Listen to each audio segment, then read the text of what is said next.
కూటమి ప్రభుత్వంలోని పవన్ కళ్యాణ్ గారు తను ఎంచుకున్న మంత్రివర్గాన్ని విధి విధానాలతో చాలా సక్రమంగా అయితే నిర్వర్తించుకుంటూ ముందుకు వెళ్తా ఉన్నారు. అక్కడి దాకా బాగానే ఉంది. అంతేకాకుండా అది ఆయన ఏదైతే మాట చెప్తారో దాన్ని వితిన్ సెకండ్స్‌లో అయితే చేసేస్తారన్నమాట. ఇప్పుడు రీసెంట్‌లీగా ఒక 2 రోజుల క్రితమే ఆయన ఒక సభలో ఉన్నప్పుడు ఒక ప్లకార్డ్‌తో ఒక వ్యక్తి పట్టుకొని ఆ ఊరు రోడ్డు లేదండి, ఊరు రోడ్డు ఏయించాలని చెప్పేసి ఒక వ్యక్తి అనగానే వితిన్ సెకండ్స్‌లో అక్కడ రోడ్డు ఏయించాడు ఆయన. ఆయన ఇచ్చిన మాటని ఏమంటే నెరవేరుస్తూ వచ్చాడు. ప్రజల్లోని మంచి మనసుని గెలుచుకుంటున్నాడాయన. ఇక్కడి దాకా బాగానే ఉంది కానీ, పవన్ కళ్యాణ్ ఒక చిన్న తప్పు చేస్తున్నాడు. దానివల్ల పవన్ కళ్యాణ్‌కి తీవ్రమైన ప్రమాదం పొంచుంది.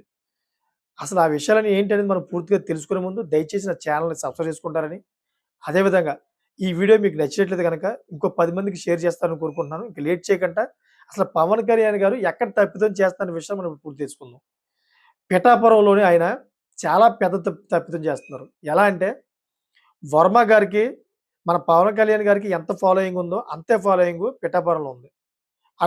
అటువంటి వ్యక్తిని సైడ్ చేస్తూ ఆయనకే వ్యతిరేకంగా వెళ్తున్నారాయన.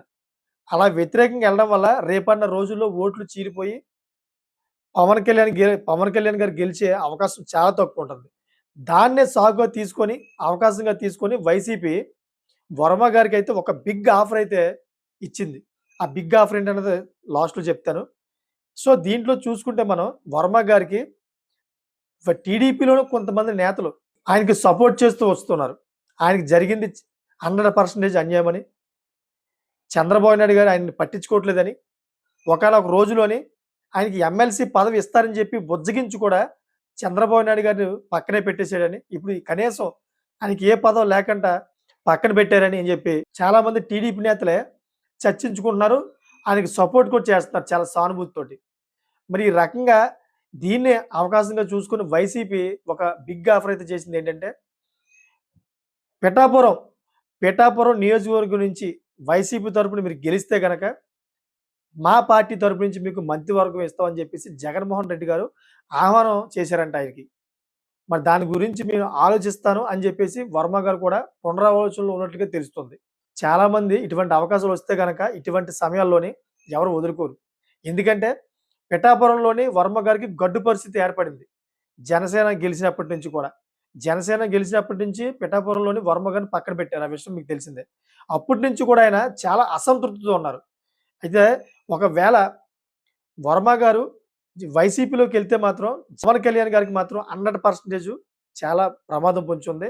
సొంత నియోజకవర్గంలోనే ఓడిపోయే అవకాశం ఉంది. 100% గ్యారంటీ చెప్తున్నాను. ఎందుకంటే అక్కడ ఆ నియోజకవర్గంలోని ఓట్లు చీలిపోయే అవకాశం ఉంది. ఎందుకంటే వర్మ గారికి చాలా మంది ఫ్యాన్స్ ఉన్నారక్కడ. ఆ నియోజకవర్గంలో. పవన్ కళ్యాణ్ గారికి ఒక హీరోగా ఫ్యాన్స్ ఉండొచ్చు. కానీ వర్మ గారికి ఒక రియాలిటీగా అక్కడ ఎంతో మందిని, ఎన్నో కుటుంబాలను అక్కడ నిలబెట్టాడాయన. ఎన్నో మంచి పనులు, ఎన్నో మంచి అభివృద్ధి కార్యక్రమాలు చేసాడాయన. ఆ వ్యక్తికి చాలా ఫ్యాన్స్ ఉన్నారు.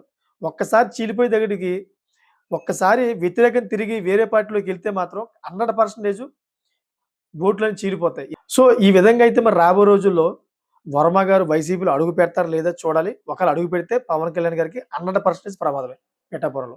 Thank for watching friends.